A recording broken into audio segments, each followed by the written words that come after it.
खबर सारठ से है, जहां प्रखंड विकास पदाधिकारी चंदन कुमार सिंह ने प्रेस वार्ता में जानकारी दी है कि सारठ एवं पालोजोरी प्रखंड क्षेत्र के विभिन्न पंचायतों में प्रधानमंत्री आवास योजना का भौतिक सत्यापन किया जा रहा है। उन्होंने बताया कि सत्यापन के दौरान कुछ स्थानों से यह शिकायतें मिल रही थी कि लाभुकों से पैसे की मांग की जा रही है, जो गंभीर मामला है। वीडियो ने स्पष्ट किया है कि यह योजना सरकार की जन कल्याणकारी योजना है, जिसका उद्देश्य गरीब और जरूरतमंद लोगों को आवास उपलब्ध कराना है। उन्होंने दोनों प्रखंड क्षेत्र के सभी लाभुकों से अपील की है कि यदि किसी भी कर्मचारी या व्यक्ति के द्वारा पैसे की मांग की जाती है तो उसकी तत्काल लिखित शिकायत प्रखंड कार्यालय में करें, ताकि ऐसे मामलों में कार्यवाही की जा सके और दोषियों पर सख्त कदम भी उठाए जा सके। उन्होंने कहा कि प्रशासन का लक्ष्य गरीबों के हितों की रक्षा करना है और उन्हें किसी भी प्रकार के शोषण से बचाना है।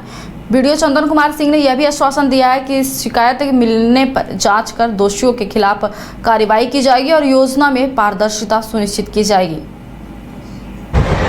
सभी को जोहार। जैसा कि आप लोगों को पता होगा कि सभी पंचायतों में आवास प्लस वेरिफिकेशन का कार्य ग्राम सभा के माध्यम से किया जा रहा है। ऐसे में कई जगह से ये शिकायतें मिल रही हैं कि कुछ अवैध वसूली और पैसे की डिमांड जो है बिचौलियों द्वारा और अन्य व्यक्ति द्वारा की जा रही है कि नहीं देने पर उनका नाम जो है इस लिस्ट से काट दिया जाएगा, या ये कच्चा लिस्ट है, पक्का लिस्ट नहीं बना है, आप पैसे देंगे तो आपका नाम ऊपर किया जाएगा।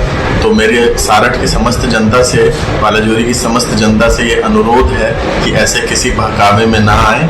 आवास सैंक्शन होने में किसी भी तरह की राशि नहीं लगती है, सरकार की ओर से पूरी तरह निःशुल्क, इसमें किसी तरह का चार्ज नहीं देना होता है। तो इस तरह के से कोई भी अगर कुछ धमकी देता है तो इसकी सूचना सीधे सीधे प्रखंड कार्यालय को दें और हम लोग इस पर त्वरित और पूर्ण कार्रवाई करना सुनिश्चित करेंगे। धन्यवाद। के मैथन डैम में उस समय बड़ा हादसा होते होते टल गया जब पर्यटकों से भरी एक नाव पानी के अंदर छिपे बड़े पत्थर से टकराकर डूबने लगी। जानकारी के अनुसार मजूमदार निवास से सबूज द्वीप की ओर जा रही नाव अचानक पत्थर से टकरा गई, जिससे नाव का निचला हिस्सा क्षतिग्रस्त हो गया और उसमें तेजी से पानी भरने लगा। देखते ही देखते नाव डूबने लगी और उसमें सवार करीब 1 दर्जन पर्यटक अफरा तफरी में आ गए।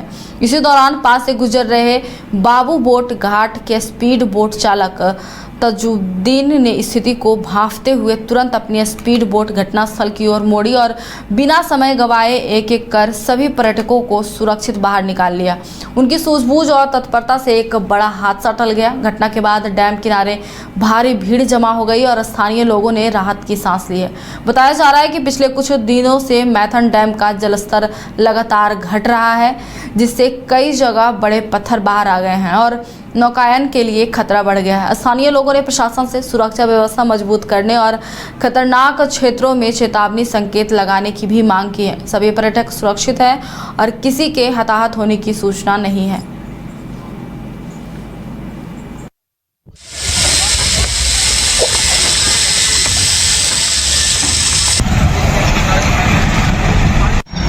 तो घटना यही है कि बोट उधर से आ रही थी और धीरे धीरे उसमें पानी भरने लगा। भरने के बाद में जो आदमी सब उसमें सवार थे, 12-13 आदमी था, वो डूबने लगा। वो जो कि हम सामने में थे, नाव लेके खड़े थे, तो देखने लगे डूब रहा है। उसके बाद में हम गए जाके उसमें बचाने की कोशिश की और बचाते हुए सबको सुरक्षित बचा ली। 12-13 आदमी था उसमें जो सवार थे। ये बोट हम लेके आए थे, आपको झारखंड से लेके गए थे बंगाल। नहीं, जो बोट डूबा है पानी में, ये डूबा आपको बंगाल मजूमदार निवास गेस्ट हाउस है, उसी के सामने से बोट चलती है। देखने के लिए बहुत मुश्किल रहा और धीरे धीरे बहुत प्रयास किए। उसका बाद में धीरे धीरे बोट सब नीचे एकदम चला गया। आदमी सब ऊपर सब चला है, जो कि छोटा छोटा बच्चा उसमें था, 2-3 ठो बच्चा को भी निकाल लिए बाहर और बड़ा आदमी को भी निकाल लिए। सुरक्षित में तो कहीं चूक नहीं है, लेकिन वही डूबने के कारण यही कि बोट में टकरा गया पत्थर में और टकराने के बाद में उसमें धीरे धीरे पानी लेने लगा। और यहाँ से हम गए थे मंटू महतो का घाट है हम लोग का, बाबू बोटिंग घाट, यहीं से बोट चलाते हैं। प्रशंसा यही है कि हम लोग यही सब करते हैं, बचाने उचाने काम, बोटिंग करवाते हैं। इसके लिए यार सुरक्षित बढ़ाना चाहिए और भी आदमी को थोड़ा सा एक्टिवेट करना चाहिए। घर रहने का मकान भर नहीं, ये खुशियों की तिजोरी है। दरवाजे पर दस्तक देता पड़ोस, खिड़कियों से उमड़ आता आसमां, तारों में उलझी ऐसी न जाने कितनी दास्तां। कहती हैं चले डायमंड सिटी, एक सफर हम सफर के साथ अपने घर तक।